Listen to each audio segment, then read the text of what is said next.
Hi, I'm Mark Hayes, International Creative Director at Sassoon, and today I'm going to show you a look that is from our new collection, which we've entitled the Dandies. And the overarching concept of the Dandies is about men's haircuts for girls. And it kind of takes the inspiration from our ABC barbering series. There's 3 looks in the collection. One is entitled Jockey Club, the second is entitled Roustabouts, and the third is called Suede Head.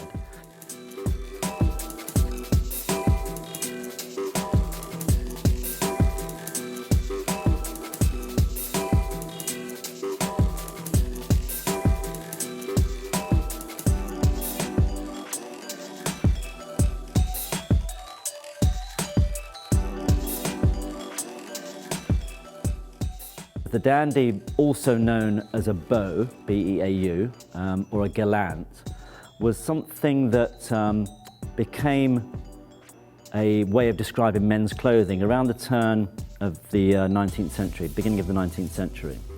And a dandy was, Charles Baudelaire, the French poet, described the dandy as a man who elevates aesthetics to a living religion. So they were absolutely obsessed with the way they looked. And a gentleman called Beau Brummel, who was kind of generally credited as being the first example of the male dandy, famously used to take 5 hours to get dressed for the day in the morning, and used to polish his boots with vintage champagne, which I thought was kind of quite cool.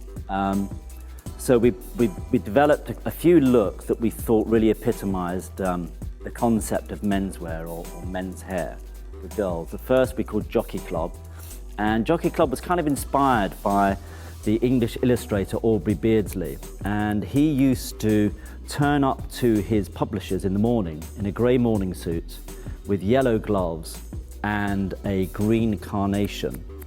And there's actually a bar in London now that's called the Green Carnation, which became a kind of a code for a certain type of male. And Oscar Wilde famously said of Aubrey Beardsley that he had a face like a silver hatchet and had moss green hair. And Beardsley was obsessed with the grotesque. If you're familiar with his work, he'd worked predominantly in black ink, and his illustrations were, generally speaking, based on the erotic or the grotesque, or a combination of the two. And his hair, he looked extraordinary, and his hair was extraordinary as well. So it was like a very close cropped, eaten crop haircut.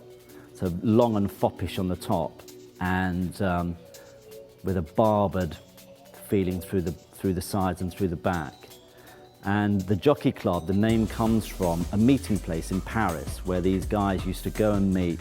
And it started as being a place where, as the name suggests, where men used to go and discuss horse racing. But eventually it just became a place where men showed off their latest Savile Row suits.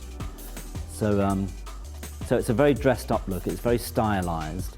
The hair for it was, generally speaking, very dark or very red, and was very barbered and very clean in terms of the shape.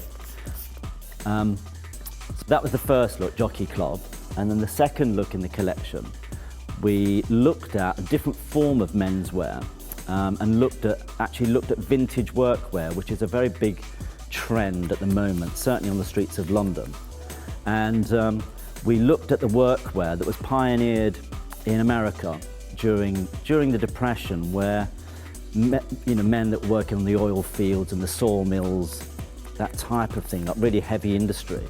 And they used to what we found was they used to manufacture their own clothing, because there wasn't really clothing that was designed for that type of profession. So they kind of used to invent their own clothing, and eventually brands like Chippewa and obviously most famously Levi's started to develop clothing for this profession.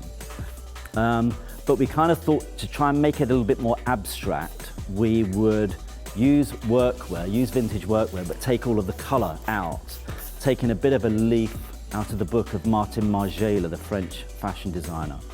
So made the palette completely white, but used things like men's overalls and donkey jackets and big boots, but had everything in white.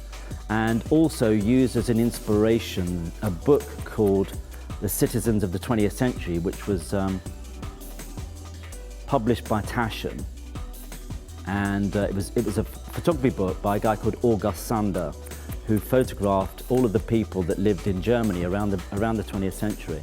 And they were just the most extraordinary people, like plumbers and plasterers.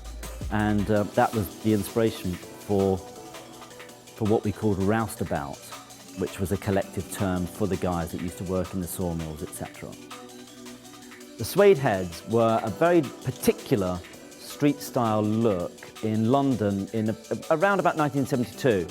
And they provided a segue between the skinheads of the late 60s and the smoothies or the glam rockers of the mid-70s. Suede heads were very particular about their style, and in particular about their hair. They kind of wore their hair as a grown-out version of the skinhead crop. It was based on a look that became known as the Chelsea cut, which is a very short interior with longer extended length through the side.